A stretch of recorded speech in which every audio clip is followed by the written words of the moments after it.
Hello అండి అందరూ ఎలా ఉన్నారు? Welcome back to homely talks. మరి మార్నింగ్ చూసారు కదండీ వెదర్ ఎంత బావుందో, మళ్ళీ అంతలోనే వెదర్ అంతా కూడా చేంజ్ అయిపోయింది. సో, ఇప్పుడైతే మా బాబుని పిక్ చేసుకోవడానికైతే వచ్చాము. ఇంకా బస్సునైతే వాళ్ళు అలో చేయలేదు.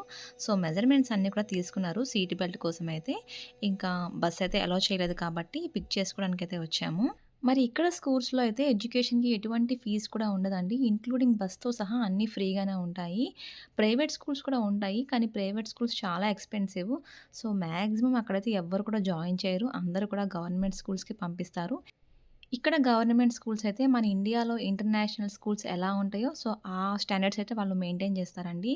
కిడ్స్‌ని కూడా చాలా కేరింగ్‌గా చూసుకుంటారు. అలాగే ఇక్కడ స్కూల్స్‌లో నాకు బాగా నచ్చిన ఒక విషయాన్నయితే మీతో షేర్ చేద్దాం అనుకుంటున్నానండి.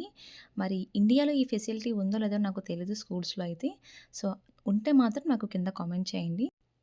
మీకు లెఫ్ట్‌లో ఒక బోర్డ్ అయితే కనపడుతుంది కదా! ఇక్కడ కింద బటన్ ప్రెస్ చేశాము అంటే మనకి అక్కడి నుంచి వాయిస్ అయితే వినబడుతుంది.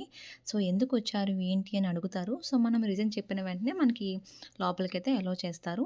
నేనైతే మా బాబుని పిక్ చేసుకోవడానికి వచ్చాను కాబట్టి వాళ్ళే మనకి బయటకైతే పంపించేస్తారు. లోపలికి వెళ్ళాల్సిన అవసరం ఏముండదు. నాకైతే ఈ కాన్సెప్ట్ నచ్చిందండి. పిల్లలకైతే సెక్యూర్‌గా ఉంటుంది కదా!